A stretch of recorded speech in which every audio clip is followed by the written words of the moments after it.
स्वागत है आपका नमस्ते भारत में। खबरें लगातार जारी हैं और इस बुलेटिन में बात चेन्नई की, जो इस वक्त मुसीबत में है। यहां अचानक ऐसी बारिश हुई कि रेड अलर्ट घोषित करना पड़ा।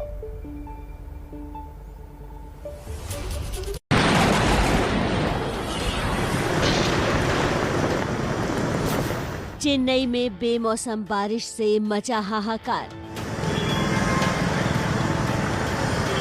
कहीं गिरे छत तो कहीं उड़ी छतरियां।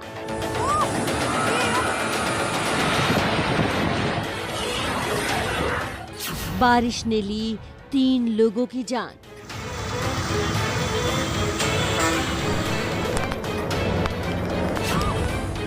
ये डराने वाली तस्वीरें दक्षिण भारत के सबसे बड़े महानगर चेन्नई की हैं, जहां भारी बारिश के बाद करंट लगने से 3 लोगों की मौत हो गई। मरने वालों में एक बुजुर्ग, एक 45 साल की महिला और एक 13 साल का बच्चा शामिल है। जहां तक आपकी नजर जाएगी वहां तक सिर्फ गाड़ियां ही गाड़ियां नजर आएंगी। अचानक हुई इस बारिश से चेन्नई के माउंट रोड पर घंटों जाम लगा रहा। कई एम्बुलेंस घंटों तक इस जाम में फंसी रही।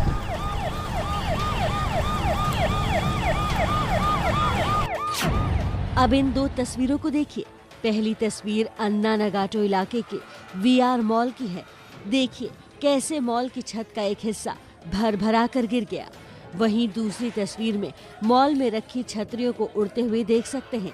इन तस्वीरों को देखकर ये अंदाजा लगाया जा सकता है कि बारिश और तूफान का ये मंजर कितना खतरनाक होगा। कुछ ही घंटों में चेन्नई में 200 मिलीमीटर से ज्यादा बारिश होने से सड़कों और निचले इलाकों में पानी भर गया।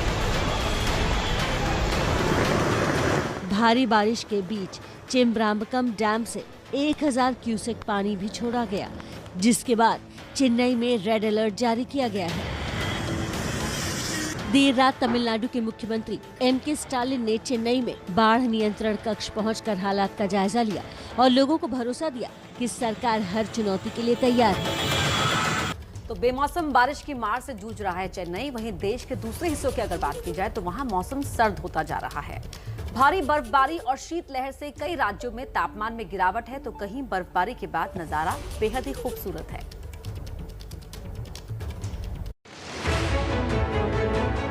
एक्सक्लूसिव तस्वीरें उत्तराखंड के चमोली की हैं। लगातार हुई बर्फबारी के बाद हल्की धूप खिली तो नजारा बेहद खूबसूरत हो गया। हालांकि बर्फ में लिपटी इन वादियों को देखकर आप इलाके में पड़ रही ठंड का अंदाजा तो लगा ही सकते हैं। यहाँ तापमान -2 डिग्री पहुँच चुका है। उत्तराखंड के धारचूला में भी हाल कुछ ऐसा ही है। लगातार हुई बर्फबारी ने मौसम का मिजाज बदल दिया है। पूरा इलाका बर्फ की सफेद चादर में ढक चुका है। सड़कों में जमी बर्फ, घर की छत के ऊपर बर्फ और गाड़ियों के ऊपर भी बर्फ।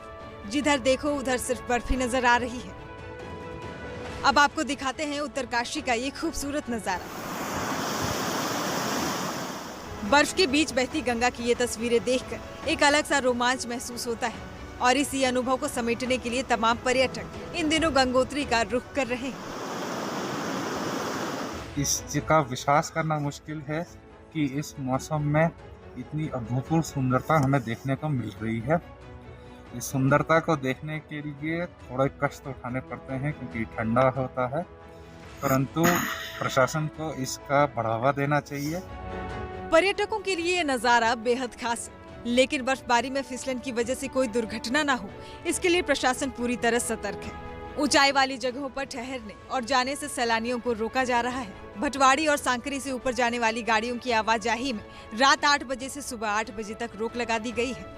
भटवाड़ी से ऊपर जाने के लिए और सांकरी साइड में ऊपर जाने के लिए रात्रि में जो बाहर की गाड़ियाँ आती हैं उनको बैरियर लगा के हम लोग यही कोशिश करेंगे कि वो पहले ही रुक जाएं और 8 बजे के बाद सुबह ही आगे मूव करें। इसी क्रम में हमारी जो रोड एजेंसीज हैं BRO और NH, उन्होंने भी यही सजेस्ट किया है कि रात के से सुबह के 8 बजे तक बाहर की गाड़ियां न चलने दें। इसमें स्थानीय लोगों को छूट रहेगी। इस सर्द मौसम में हिमाचल के धर्मशाला में भी बेहद सुंदर तस्वीर देखने को मिली। यहाँ पौंग बांध में 70,000 पक्षियों ने डेरा जमा लिया है। अलग अलग देशों से 62,000 विदेशी परिंदे यहाँ पहुँचे हैं, जिनमें सबसे ज्यादा संख्या बार हेडेड गूज की है, जो 28,000 के करीब है। वहीं कॉमन कूट की संख्या 13,000 के करीब है। इसके अलावा 7 से 8,000 पक्षी स्थानीय हैं। हजारों किलोमीटर का सफर तय कर ये विदेशी परिंदे भोजन की तलाश में पौंग बांध क्षेत्र आते हैं। कुल मिला के मैं बात करूं तो लगभग 70,000 के आसपास जो है वो प्रवासी और स्थानीय पक्षी हो चुके हैं वहाँ पे।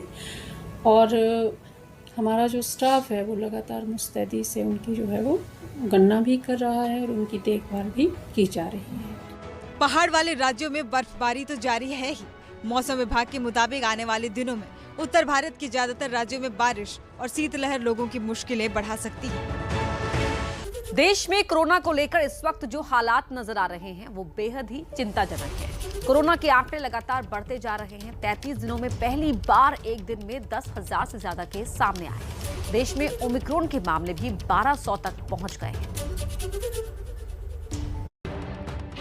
कोरोना की रफ्तार एक बार फिर आउट ऑफ कंट्रोल होती जा रही है।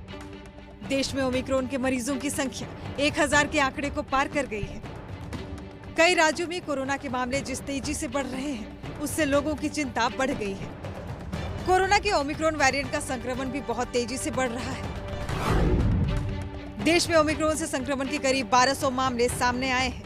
ज्यादातर मामले महाराष्ट्र, गुजरात, राजस्थान, तेलंगाना और केरल में देखने को मिल रहे हैं। केंद्र सरकार से लेकर तमाम राज्य सरकारें इससे लेकर एक्शन में आ गई है। बिहार में भी ओमिक्रॉन का पहला मामला सामने आया है। पटना में ओमिक्रॉन वेरिएंट का पहला मरीज एक दिन पहले 30 दिसंबर को सामने आया। यह शख्स हाल ही में दिल्ली से लौटकर पटना पहुंचा था। ओमिक्रॉन वेरिएंट के साथ साथ कोरोना अपने पुराने स्वरूप में भी मौजूद है। देश में पिछले 24 घंटे में 13,154 नए केस सामने आए हैं। 33 दिनों में पहली बार एक दिन में 10,000 से ज्यादा केस सामने आए हैं। पिछले 3 से 4 दिनों में नए मामलों में ज्यादातर बढ़ोतरी देखी गई है। एक दिन पहले यानी 30 दिसंबर को कोरोना संक्रमण के जो आंकड़े सामने आए हैं उसमें महाराष्ट्र में सबसे ज्यादा 5,368 केस सामने आए हैं। केरल में 2,423 केस, पश्चिम बंगाल में 2,128 केस, दिल्ली में 1,313 केस और गुजरात में 573 नए केस दर्ज हुए हैं। देश में कई राज्य ऐसे हैं जिनमें सिर्फ 4 हफ्ते में ही कोरोना के केस कई गुना बढ़ गए हैं। तो देखिए, ओमिक्रॉन को लेकर जो बात सबसे ज्यादा परेशान करने वाली है वो ये है कि अब ऐसे लोग भी ओमिक्रॉन से संक्रमित हो रहे हैं जो हाल ही में विदेश नहीं गए। सवाल अब ये उठता है कि क्या महाराष्ट्र में ओमिक्रॉन का कम्युनिटी स्प्रेड शुरू हो गया है?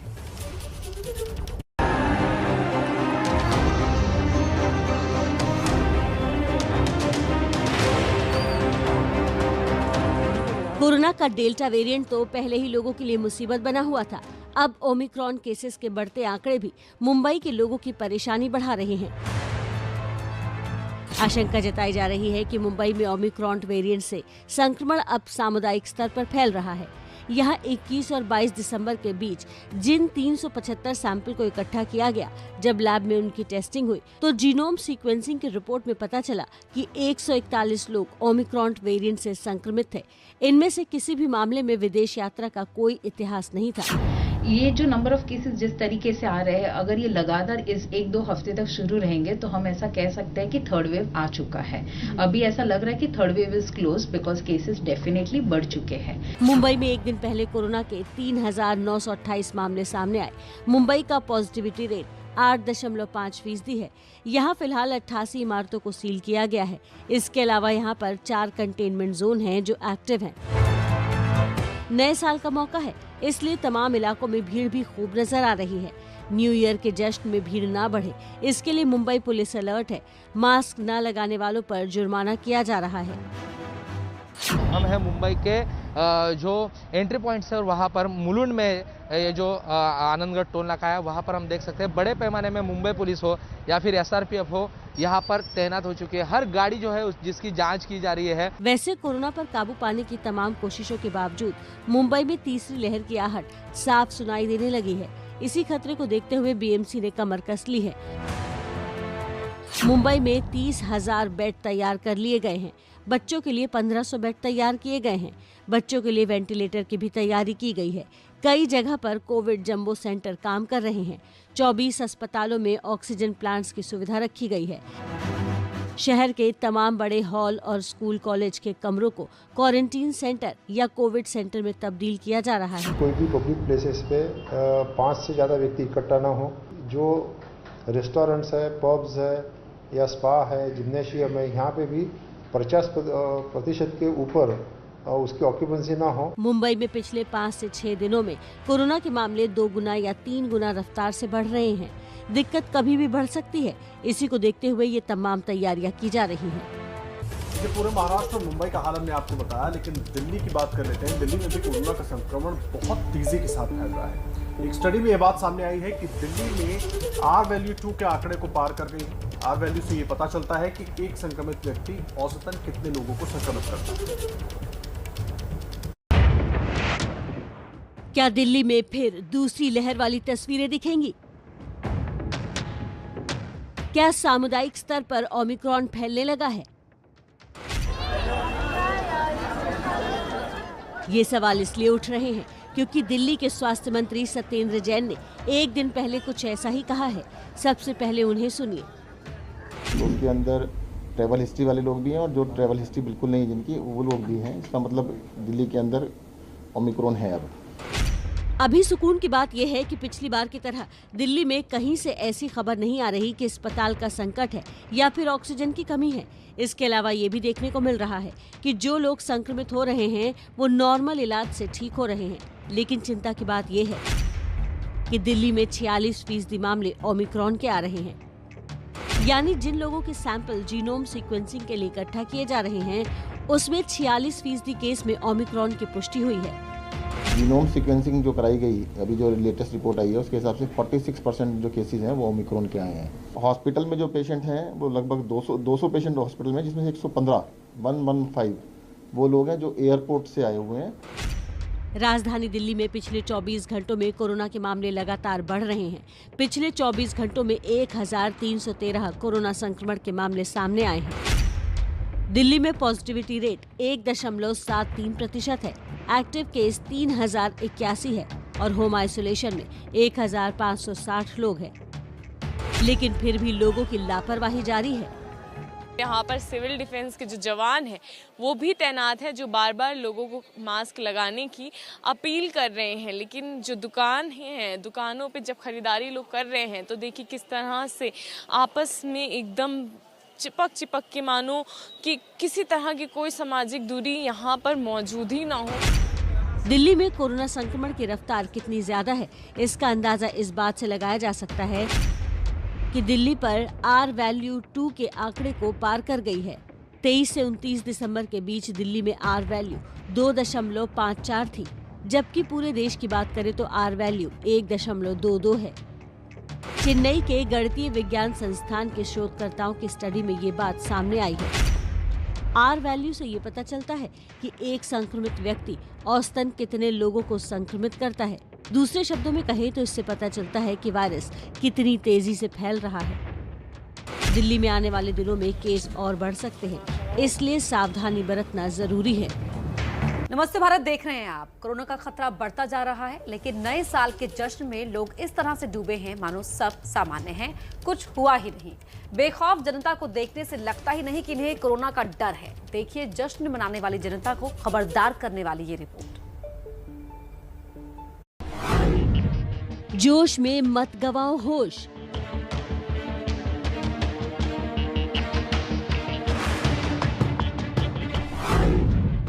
जश्न के लिए जोखिम में मत डालो जान।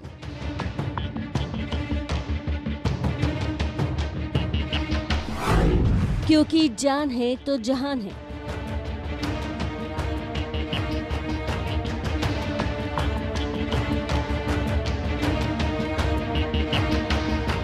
लेकिन जनाब ये तो हिंदुस्तान है, यहाँ लोग भुगत कर भी नहीं सुधरते।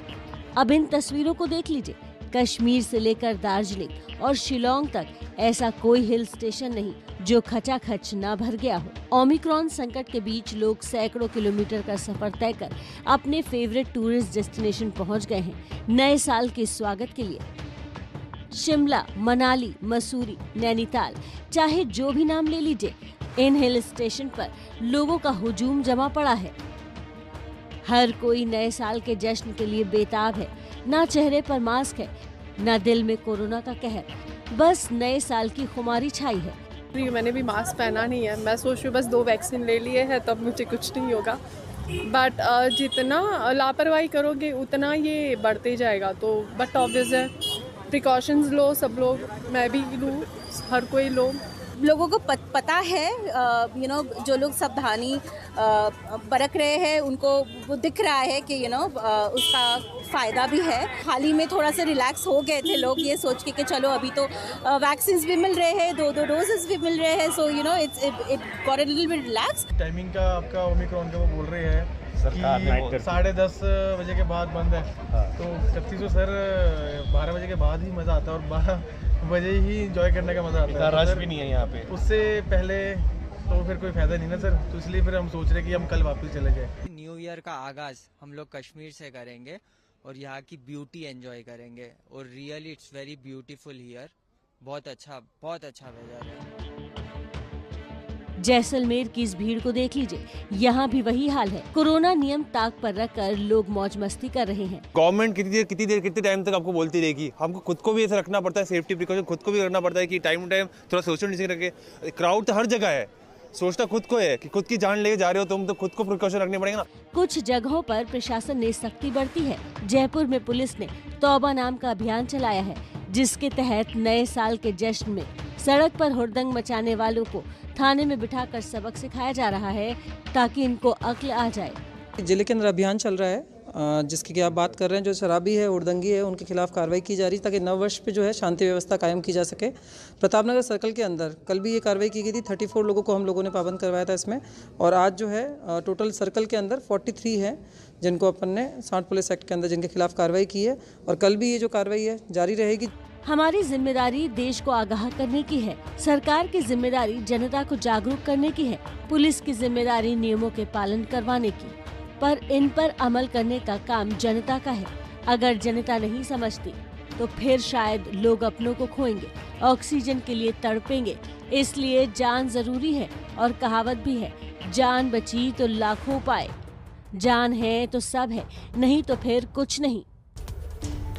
देखिए, नमस्ते भारत में खबरें लगातार जारी हैं, लेकिन इस वक्त बड़ी खबर आपको बता दें कश्मीर से, जहां एनकाउंटर में 3 आतंकी ढेर हो गए हैं। ये बड़ी खबर जम्मू कश्मीर से ही। एनकाउंटर श्रीनगर के पंथ चौक इलाके में हुआ है। एनकाउंटर में 3 पुलिसकर्मी और सीआरपीएफ का एक जवान जख्मी हुए हैं। दरअसल यहां सुरक्षा बल के जवान एक संदिग्ध को पकड़ने गए थे, तभी आतंकियों ने फायरिंग शुरू कर दी थी। दोनों तरफ से काफी देर तक फायरिंग हुई, जिसके बाद 3 आतंकी मारे गए। ये बड़ी जानकारी हम आपको दे रहे हैं। कश्मीर में पिछले 24 घंटे में 9 दहशतगर्दों का सफाया हुआ है। आसिफ हमारे साथ जुड़ रहे हैं, हमारे सहयोगी। आसिफ, क्या अपडेट है इस पूरे एनकाउंटर को लेकर?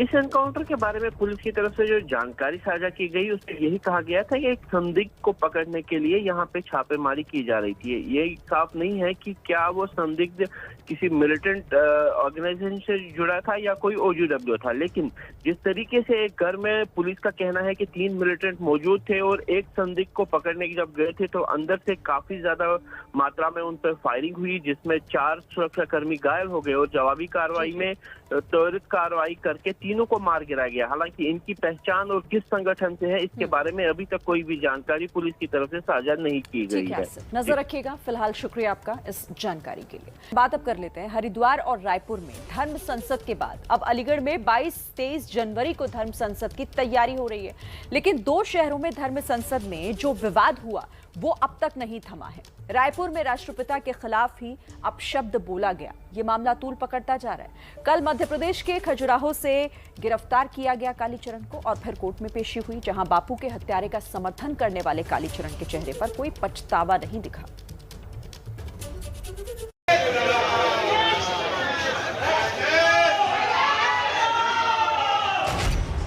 गांधी के हत्यारों को सलाम करने वाला संत गिरफ्तार हुआ।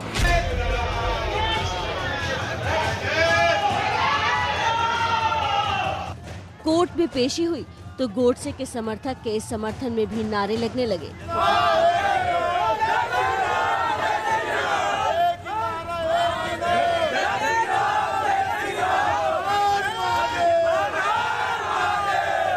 कालीचरण को कल देर शाम कोर्ट ने 2 दिनों की पुलिस रिमांड पर भेज दिया है। 1 जनवरी तक कालीचरण पुलिस रिमांड में रहेगा। देखिए, महाराज जी को जब सर्वप्रथम अंदर लाया गया तो हमारे द्वारा पुलिस द्वारा जो है पहले अतिरिक्त रिमांड मांगी गई, तो हमारे द्वारा उस रिमांड का विरोध किया गया उनको 2 दिन के लिए रिमांड में भेजा गया है 1 तारीख तक के लिए। आगे क्या करना है वो निर्धारित करके फिर अग्रिम कार्रवाई करेंगे। सामान्यतः हम विधिक उपचार में जो उपचार है उस पर जाएंगे। कालीचरण को रायपुर कोर्ट में पेश कर दिया गया है और जब कालीचरण को यहाँ लाया गया तब देखिए उनकी बड़ी संख्या में समर्थक जो हैं वो यहाँ पहुँचे हुए हैं। और क्यों पहुँचे हैं, इसके साथ ही जो सुरक्षा बल के लोग हैं उन्हें यहाँ तैनात कर दिया गया है। भले ही कालीचरण ने गांधी का अपमान किया है, लेकिन देश में अलग अलग कोने से इसके समर्थन में आवाजें भी उठ रही हैं। गोडसे के समर्थक के समर्थन में उठती आवाज पूरे देश को हैरान कर रही है। देखिए, कालीचरण जी ने जो बोला है वो वही अमिट सत्य है जिसको हम भी बहुत पहले से कहते आए हैं। रही बात अब्यूजिव लैंग्वेज की, तो उसके समर्थक तो हम भी नहीं हैं, परंतु तथ्यों के आधार पर यदि हम देखें इस उनके कथन को, पूरी तरीके से सत्य है। अलीगढ़ में हिंदू महासभा कालीचरण के बयान के साथ दिख रहा है, तो कांग्रेसी नेता आचार्य प्रमोद कृष्णम ऐसे लोगों को हिंदू या हिंदुस्तानी मानने को तैयार नहीं। जो लोग ये काम कर रहे हैं, मैं उन्हें हिंदू मानने को तैयार नहीं। ना मैं उन्हें हिंदू मानता हूँ और ना हिंदुस्तानी मानता हूँ। किसी भी नज़रिए से उनका जो बयान है वो देशद्रोह की परिधि में आता है कि गांधी भारत की आत्मा है।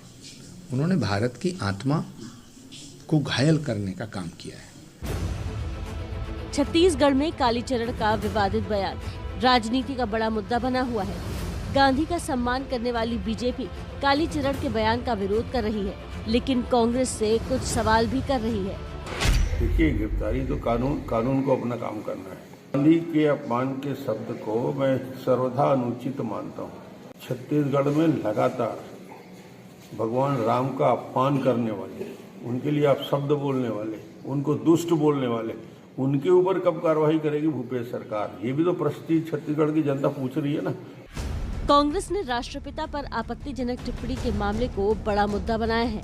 विरोध में आज कांग्रेस रायपुर में मौन प्रदर्शन करेगी, जो सुबह 10 बजे से दोपहर 1 बजे तक चलेगा, जिसमें मुख्यमंत्री भूपेश बघेल भी शामिल होंगे।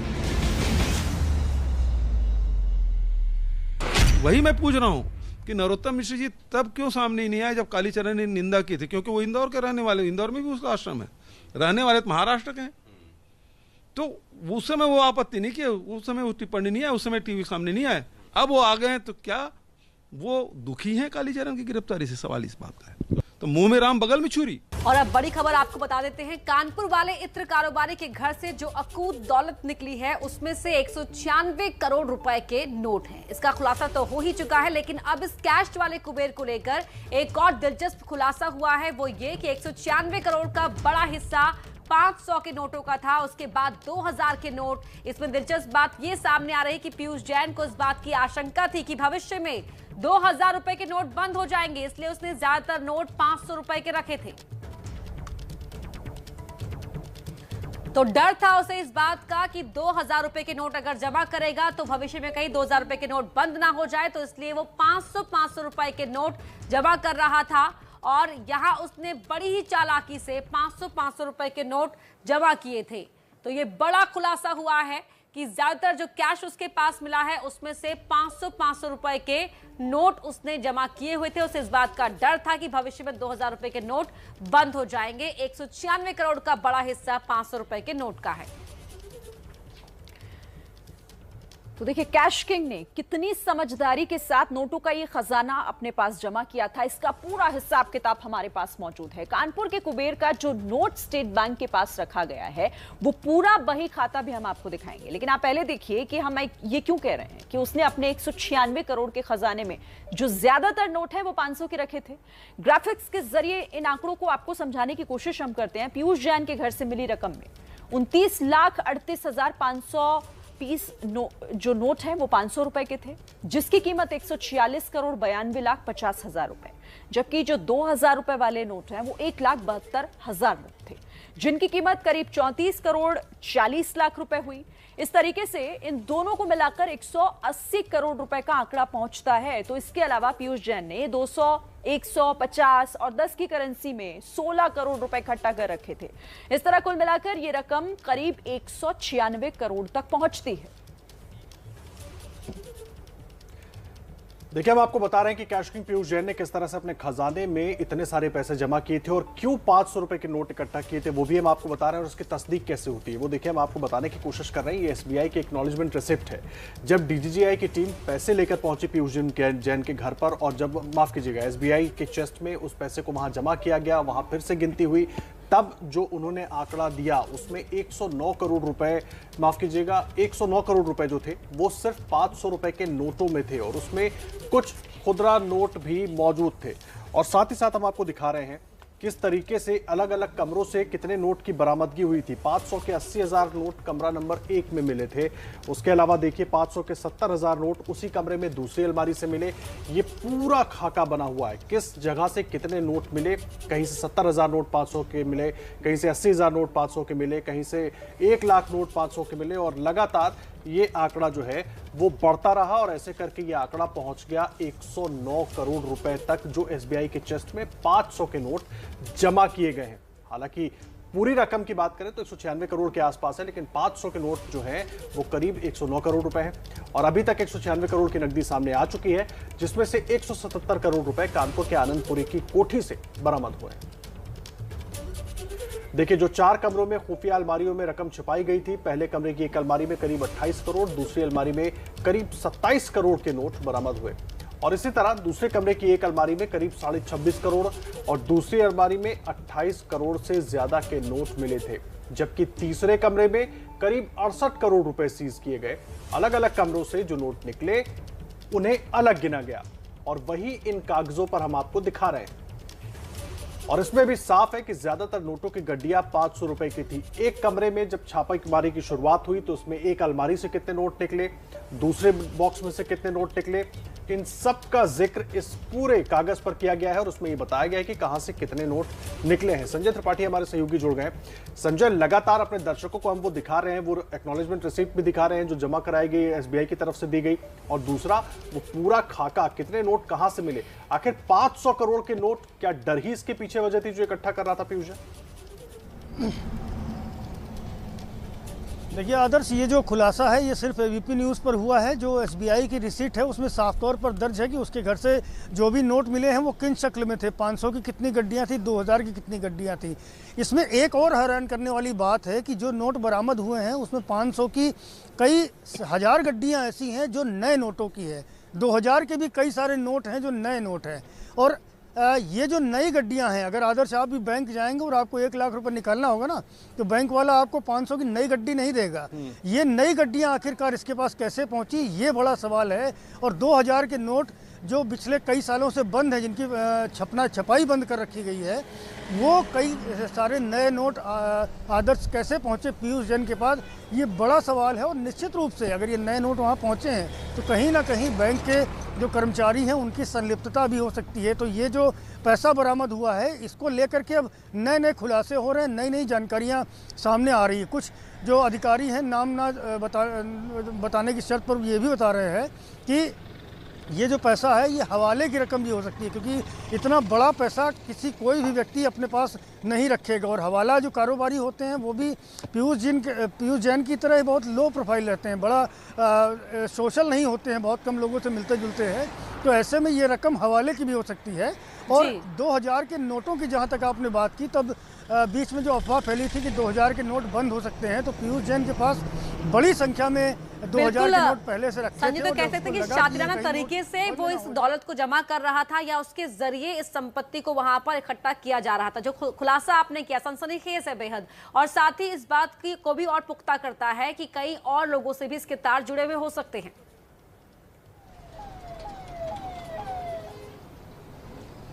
निश्चित रूप से जो डीजीजीआई की टीमें छापेमारी कर रही हैं वो फिलहाल तो पीयूष जैन को उन्होंने जुडिशियल कस्टडी में भेजा हुआ है, लेकिन इस पूरे मामले की विस्तृत जांच की जा रही है। और जांच में कई तथ्य भी चौंकाने वाले निकलेंगे। कल ही जो एडीजी हैं अहमदाबाद के, वो विवेक प्रसाद जी, वो कानपुर पहुंचे थे और उन्होंने भी इस पूरे जो घटनाक्रम अब तक हुआ है उसकी पूरी जानकारी उठाई, अफसरों से पूरा ब्यौरा समझा और जाना कि आखिरकार ये पैसा पीयूष जैन कहाँ से लाया। उसने अपनी जो स्टेटमेंट दिया है अधिकारियों को, उसमें ये कहा कि ये उसका टर्नओवर है, लेकिन टर्नओवर का पैसा कोई घर में नहीं रखता। कारोबार का पैसा होता है वो चलता रहता है, मूवमेंट में रहता है। घर पर जमा करने की वजह क्या थी, ये एक बड़ा सवाल है। और ये भी खबरें आ रही हैं कि बहुत जल्द इस पूरे मामले में इनकम टैक्स के अधिकारी भी इन्वॉल्व होंगे। अगर इनकम टैक्स इसमें आती है तो वो पड़ताल करेगी बारीकी से जा करके कि आखिरकार ये पैसा उसने कहाँ से जमा किया। ये नोटों की जो गड्डियाँ आप नई नई देख रही हैं, ये उसके पास कैसे पहुँची, कौन कौन लोग इस पूरे जो धन है इसके साथ जुड़े हुए हैं। बिल्कुल संजय, वो सवाल है जो हर किसी के जहन में है और इन्हीं सवालों का जवाब ढूंढने की कोशिश एजेंसी भी कर रही है। शुक्रिया फिलहाल आपका हमारे साथ जुड़ने के लिए। नमस्ते भारत में एक बार फिर से आप सभी का स्वागत है। तो देखिए, देश में कोरोना को लेकर इस वक्त जो हालात नजर आ रहे हैं वो बेहद चिंताजनक है। कोरोना के जो आंकड़े बढ़ रहे हैं लगातार, 33 दिनों में पहली बार एक दिन में 10,000 से ज्यादा केस सामने आए हैं। देश में ओमिक्रॉन के मामले भी 1200 तक पहुंच चुके हैं। कोरोना की रफ्तार एक बार फिर आउट ऑफ कंट्रोल होती जा रही है। देश में ओमिक्रॉन के मरीजों की संख्या 1000 के आंकड़े को पार कर गई है। कई राज्यों में कोरोना के मामले जिस तेजी से बढ़ रहे हैं, उससे लोगों की चिंता बढ़ गई है। कोरोना के ओमिक्रॉन वेरिएंट का संक्रमण भी बहुत तेजी से बढ़ रहा है। देश में ओमिक्रॉन से संक्रमण के करीब 1200 मामले सामने आए हैं। ज्यादातर मामले महाराष्ट्र, गुजरात, राजस्थान, तेलंगाना और केरल में देखने को मिल रहे हैं। केंद्र सरकार से लेकर तमाम राज्य सरकारें इससे लेकर एक्शन में आ गई है। साथ ही माननीय प्रधानमंत्री जी के लेवल पर एक हाई लेवल मीटिंग हुई थी, जिसमें कोविड के विषय में, ओमिक्रॉन के विषय में और किस तरह से देश के हेल्थ सिस्टम को फर्दर अपग्रेड करने की जरूरत है, उस पर कार्य करने की जरूरत है और स्टेट लेवल पर क्या क्या कार्य होने, उस पर विस्तृत चर्चा हुई थी। बिहार में भी ओमिक्रॉन का पहला मामला सामने आया है। पटना में ओमिक्रॉन वेरिएंट का पहला मरीज एक दिन पहले 30 दिसंबर को सामने आया। यह शख्स हाल ही में दिल्ली से लौटकर पटना पहुंचा था। ओमिक्रॉन वेरिएंट के साथ साथ कोरोना अपने पुराने स्वरूप में भी मौजूद है। देश में पिछले 24 घंटे में 13,154 नए केस सामने आए हैं। 33 दिनों में पहली बार एक दिन में 10,000 से ज्यादा केस सामने आए हैं। पिछले 3 से 4 दिनों में नए मामलों में ज्यादातर बढ़ोतरी देखी गई है। जिस तरह से दुनिया की परिस्थिति दिख रही है, हमारे लिए जरूरी है कि देश उस परिस्थिति को समझ के देश के लेवल पर, देश के हर नागरिक के लेवल पर गवर्नमेंट के साथ मिलकर क्या कार्य करना है, वह ड्यूटी हम निभाएं। एक दिन पहले यानी 30 दिसंबर को कोरोना संक्रमण के जो आंकड़े सामने आए उसमें महाराष्ट्र में सबसे ज्यादा 5,368 केस सामने आए हैं। केरल में 2,423 केस, पश्चिम बंगाल में 2,128 केस, दिल्ली में 1,313 केस और गुजरात में 573 नए केस दर्ज हुए हैं। देश में कई राज्य ऐसे हैं जिनमें सिर्फ 4 हफ्ते में ही कोरोना के केस कई गुना बढ़ गए हैं। देखिए, महाराष्ट्र में भी इस वक्त हालात बेहद खराब नजर आ रहे हैं। राज्य में 24 घंटे में सबसे ज्यादा 5,368 केस सामने आए हैं और कोरोना की चपेट में महाराष्ट्र के मंत्री बालासाहेब थोराट भी आ गए हैं। तमाम कोशिशों के बावजूद और लाख मना करने के बाद भी मुंबई के कई इलाकों में आम दिनों जैसी भीड़ नजर आ रही है। उसी ने इस शहर की मुसीबत बढ़ा दी है और कोरोना के मामले यहाँ तेजी से बढ़ रहे हैं और इसकी चपेट में आम आदमी ही नहीं बल्कि मंत्री भी आ रहे हैं। महाराष्ट्र के मंत्री बालासाहेब थोराट कोरोना पॉजिटिव हो गए हैं। थोराट ने खुद ट्वीट करके इसकी जानकारी दी है। मराठी में उन्होंने जो कुछ लिखा उसका हिंदी मतलब है, मेरा कोरोना टेस्ट पॉजिटिव आया है, मुझ में कोई लक्षण नहीं है, फिर भी मैं डॉक्टर की सलाह पर आगे का इलाज करवाऊंगा। मेरे संपर्क में आने वाले सभी लोग कोरोना टेस्ट करा लें। बालासाहेब थोराट हाल के दिनों में कोरोना से संक्रमित होने वाले महाराष्ट्र के चौथे मंत्री हैं। इस बीच महाराष्ट्र में विदेश से लौटे एक शख्स की मौत हो गई है, जिसे कुछ लोग ओमिक्रॉन से जोड़कर भी देख रहे हैं, लेकिन मौत की वजह हार्ट अटैक बताई गई है। ये शख्स हाल में ही नाइजीरिया से लौटा था। 52 साल के इस शख्स की मौत दिल का दौरा पड़ने से हुई है। पिंपरी चिंचवाड़ में इस शख्स का इलाज चल रहा था। म्युनिसिपल कॉर्पोरेशन के अस्पताल में इसका इलाज किया जा रहा था। ये शख्स करीब 13 साल से डायबिटीज से, हालांकि राज्य सरकार ने मौत की वजह को कोरोना नहीं माना था, लेकिन उसकी मौत के बाद नेशनल इंस्टीट्यूट ऑफ वायरोलॉजी की जो रिपोर्ट आई उसमें पता चला कि वो ओमिक्रॉन संक्रमित था। दरअसल महाराष्ट्र में एक बार फिर हालात बिगड़ते नजर आ रहे हैं। गुरुवार को यहाँ 24 घंटे में सबसे ज्यादा 5,368 केस सामने आए। महाराष्ट्र में आज पिछले 24 घंटे में 5000 से भी ज्यादा कोरोना के मामले जो है वो रिपोर्ट किए गए हैं। और मुंबई की अगर बात की जाए तो मुंबई में आंकड़ा 3000 के भी पार चले गया है। पॉजिटिविटी रेट की बात की जाए, कल मुंबई में पॉजिटिविटी रेट 4% था, जो अब बढ़कर 8.5% हो गया है। और यही वजह है कि महाराष्ट्र सरकार और बीएमसी के लिए ये चिंता का विषय है। आज मुख्यमंत्री उद्धव ठाकरे के साथ जो कोरोना टास्क फोर्स की बैठक हुई, उसमें भी इसको लेकर चिंता व्यक्त की गई। और मुंबई में अभी जो हालात नजर आ रहे हैं, अगर ऐसा ही रहा तो मुंबई में रोज 50,000 से लेकर 1 लाख कोरोना के नए केस सामने आ सकते हैं। कोरोना की रफ्तार रोकने के लिए महाराष्ट्र सरकार हर 24 घंटे में टास्क फोर्स के साथ मीटिंग कर रही है। आने वाले 24 घंटे में राज्य सरकार कोई बड़ा फैसला कर सकती है। पॉजिटिव संख्या बढ़ने की जो गति है वो बहुत ज्यादा है। इसको मद्देनजर रखते हुए कुछ निर्णय लेने की जरूरत है। एक बात साफ है कि पिछली बार की तरह ही महाराष्ट्र एक बार फिर सबसे ज्यादा संकट में नजर आ रहा है। इसलिए वहाँ के लोगों को सबसे ज्यादा सतर्क रहने की जरूरत है। स्वागत है आपका। नमस्ते भारत लगातार जारी है। देखिए, कोरोना बहुत तेजी से अपने पैर पसार रहा है। नाइट कर्फ्यू भी कई राज्यों में लागू हो चुका है, जिसमें 4 लोगों के भी जमा होने पर पाबंदी है। लेकिन दिन में हजार लोगों के एक जगह पर जमा होने और वोट बैंक बनाने का खेल लगातार जारी है। एबीपी न्यूज लगातार ये मुहिम चला रहा है कि बंद करो रैलियां, लेकिन अब तो चुनाव आयोग ने भी अपने अधिकारों की सीमा बताकर मजबूरी जाहिर कर दी। नेता कोई भी हो, पार्टी कोई भी हो, सबकी रैलियों में ऐसी ही भीड़ उमड़ रही है। ये तस्वीरें बीते दिनों की हैं, लेकिन आज भी कमोबेश तस्वीर ऐसी ही दिखने वाली है।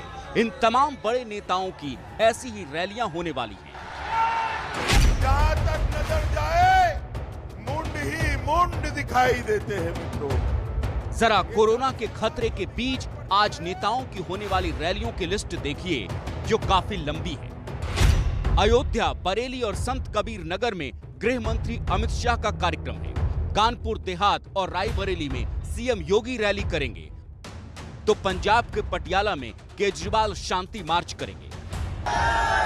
लेकिन जब से समाजवादी सरकार, अखिलेश यादव आज रैली से आराम करेंगे, क्योंकि दोपहर में प्रेस कॉन्फ्रेंस करेंगे। लेकिन अमित शाह का कार्यक्रम बहुत व्यस्त है। अयोध्या में रामलला के दर्शन और राम मंदिर निर्माण स्थल का निरीक्षण करेंगे, जबकि बरेली और संत कबीर नगर में अमित शाह की विशाल जनसभा है। अयोध्या में तो अमित शाह के आने की तैयारी भी पूरी है। पूरी सड़क पोस्टरों से पटी पड़ी है। जरा अंदाजा लगाइए कार्यक्रम कितना बड़ा होगा और इन संकरी गलियों में कितनी भीड़ जुटेगी, और क्या कोई सोशल डिस्टेंसिंग का यहाँ पालन हो पाएगा।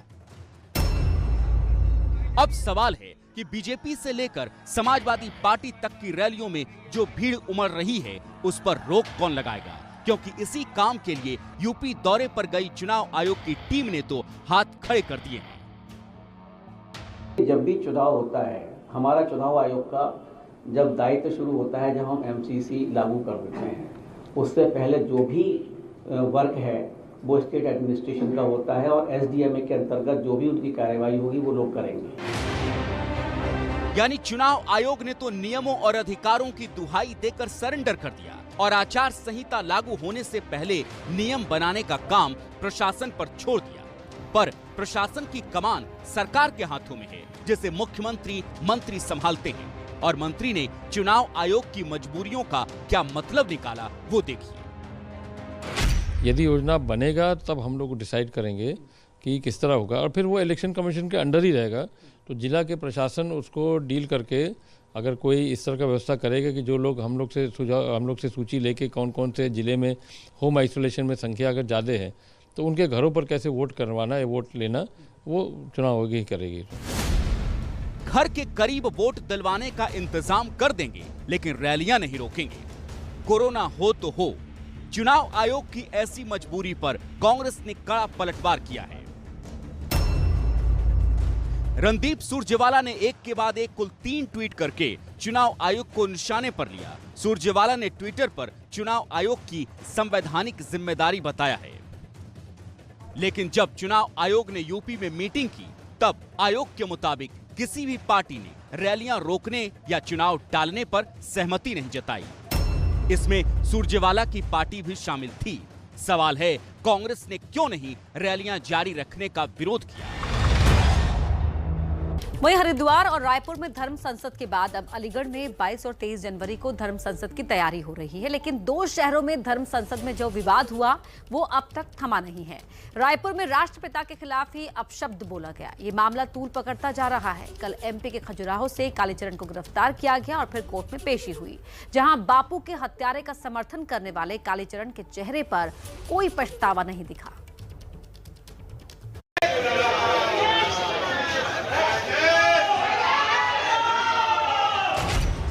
गांधी के हत्यारों को सलाम करने वाला संत गिरफ्तार हुआ।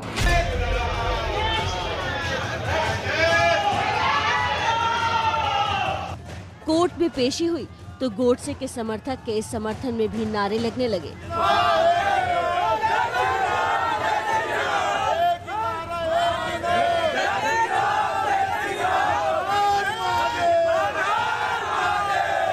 कालीचरण को कल देर शाम कोर्ट ने 2 दिनों की पुलिस रिमांड पर भेज दिया है।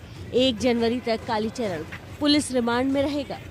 देखिए, महाराज जी को जब सर्वप्रथम अंदर लाया गया तो हमारे द्वारा पुलिस द्वारा जो है पहले अतिरिक्त रिमांड मांगी गई, तो हमारे द्वारा उस रिमांड का विरोध किया गया। उनको 2 दिन के लिए रिमांड में भेजा गया है, 1 तारीख तक के लिए। आगे क्या करना है वो निर्धारित करके फिर अग्रिम कार्रवाई करेंगे। सामान्यतः हम विधिक उपचार में जो उपचार है उस पे जाएंगे। कालीचरण को रायपुर कोर्ट में पेश कर दिया गया है और जब कालीचरण को यहाँ लाया गया तब देखिए उनके बड़ी संख्या में समर्थक जो हैं वो यहाँ पहुँचे हुए हैं। और क्यों पहुँचे हैं, इसके साथ ही जो सुरक्षा बल के लोग हैं उन्हें यहाँ तैनात कर दिया गया है। भले ही कालीचरण ने गांधी का अपमान किया है, लेकिन देश में अलग अलग कोने से इसके समर्थन में आवाजें भी उठ रही हैं। गोडसे के समर्थक के समर्थन में उठती आवाज पूरे देश को हैरान कर रही है। देखिए, कालीचरण जी ने जो बोला है वो वही अमिट सत्य है जिसको हम भी बहुत पहले से कहते आए हैं। रही बात अब्यूजिव लैंग्वेज की, तो उसके समर्थक तो हम भी नहीं हैं, परंतु तथ्यों के आधार पर यदि हम देखें इस उनके कथन को, पूरी तरीके से सत्य है। अलीगढ़ में हिंदू महासभा कालीचरण के बयान के साथ दिख रहा है, तो कांग्रेसी नेता आचार्य प्रमोद कृष्णम ऐसे लोगों को हिंदू या हिंदुस्तानी मानने को तैयार नहीं। जो लोग ये काम कर रहे हैं, मैं उन्हें हिंदू मानने को तैयार नहीं। ना मैं उन्हें हिंदू मानता हूँ और ना हिंदुस्तानी मानता हूँ। किसी भी नज़रिए से उनका जो बयान है वो देशद्रोह की परिधि में आता है कि गांधी भारत की आत्मा है। उन्होंने भारत की आत्मा को घायल करने का काम किया है। छत्तीसगढ़ में कालीचरण का विवादित बयान राजनीति का बड़ा मुद्दा बना हुआ है। गांधी का सम्मान करने वाली बीजेपी कालीचरण के बयान का विरोध कर रही है, लेकिन कांग्रेस से कुछ सवाल भी कर रही है। देखिए, गिरफ्तारी तो कानून को अपना काम करना है। गांधी के अपमान के शब्द को मैं सर्वथा अनुचित मानता हूँ।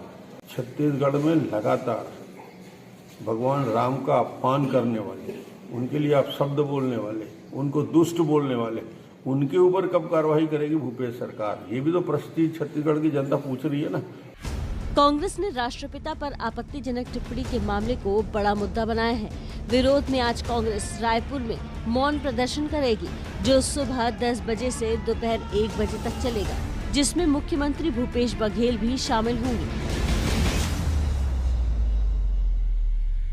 वही मैं पूछ रहा हूँ कि नरोत्तम मिश्र जी तब क्यों सामने नहीं आए जब कालीचरण ने निंदा की थी, क्योंकि वो इंदौर के रहने वाले, इंदौर में भी उसका आश्रम है, रहने वाले तो महाराष्ट्र के हैं। तो उस समय वो आपत्ति नहीं किया, उस समय वो टिप्पणी नहीं आया, उस समय टीवी सामने नहीं आए। अब वो आ गए हैं, तो क्या वो दुखी हैं कालीचरण की गिरफ्तारी से? सवाल इस बात का है। तो मुंह में राम बगल में छुरी। चलिए बात करते हैं आपकी रसोई से जुड़ी हुई। आपसे एक सवाल है मेरा, आप प्याज किस भाव से खरीदते हैं, 30 रुपए किलो या फिर 40 रुपए किलो? लेकिन क्या आप ये जानते हैं कि हिंदुस्तान में एक ऐसी जगह भी है जहां पर प्याज की कीमत कौड़ियों में पहुंच चुकी है?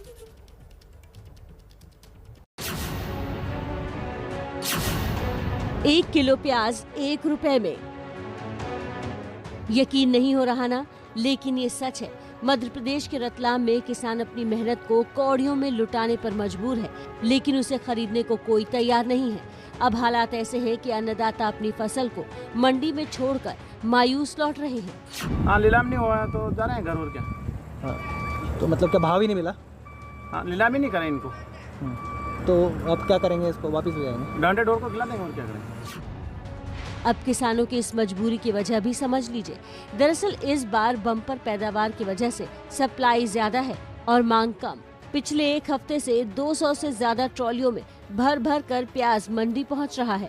बेहतरीन क्वालिटी के प्याज को तो व्यापारी हाथों हाथ खरीद रहे हैं, लेकिन हल्की और मध्यम गुणवत्ता वाली प्याज का कोई खरीदार नहीं। जो प्याज कुछ दिनों पहले 30 रुपए किलो बिक रहा था, आज उसकी कीमत 50 और 100 रुपए क्विंटल लगाई जा रही है। के पास से आया हूँ तालोद से, और ये जो प्याज 320 के हिसाब से बिका है, उस हिसाब से तो मेरा बड़ा ही नहीं निकला इसमें। क्या करेगा किसान अब इस हिसाब से? इसका अगर बजट जोड़ के बताऊं मैं तो ये तो यूँ समझ लो 5% भी निकला है। ये स्थिति देख लो आप इसमें। यहाँ ऐसे कई किसान हैं जो 70 किलोमीटर दूर मौजूद उज्जैन जिले के पासलोदा से रतलाम कृषि मंडी में प्याज बेचने आए हैं। इन्होंने ट्रॉली से माल ढुलाई के लिए अच्छा खासा किराया चुकाया। अब जब लागत ही नहीं निकल रही तो फसल को वापस ले जाने का खर्च कैसे उठाएंगे? तो किसान मंडी में ही प्याज छोड़कर वापस जा रहे हैं, इस उम्मीद में कि आने वाले दिन में कीमतें बढ़ेंगी। लेकिन परेशानी सिर्फ यही नहीं है। अगर खराब मौसम की वजह से बारिश हो गई तो किसानों की मेहनत मिट्टी में मिलनी तय है।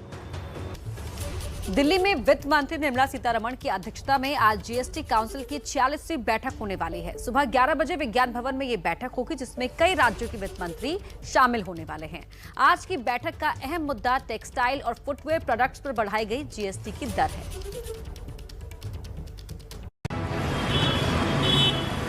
1 जनवरी से जीएसटी की नई दरें लागू होने वाली हैं और उससे पहले आज जीएसटी काउंसिल की बड़ी बैठक होने वाली है।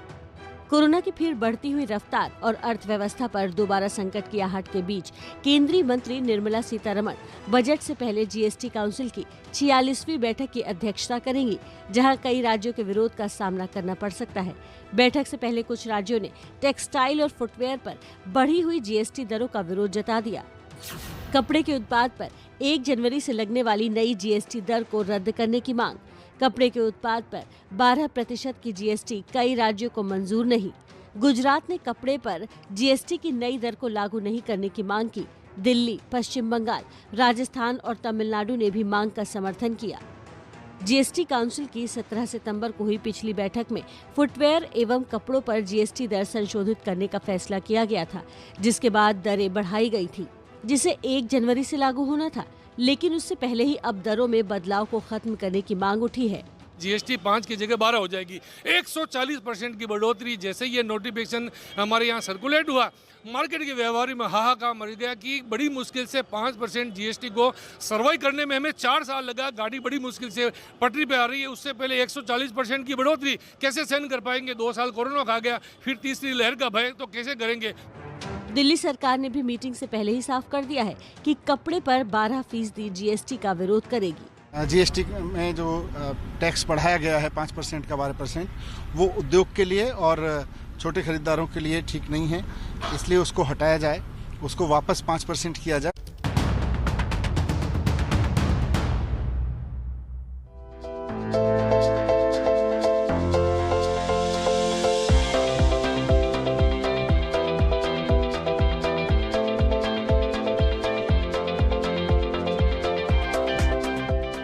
ओमिक्रॉन के खतरे के बीच चुनाव आयोग की टीम उत्तर प्रदेश के बिना किसी ठोस उत्तर के वापस लौट गई है।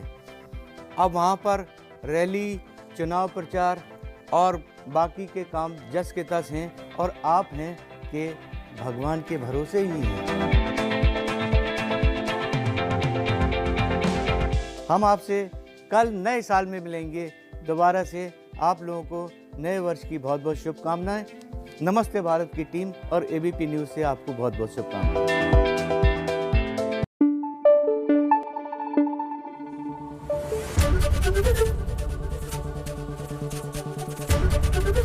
एबीपी न्यूज़ आपको रखे आगे।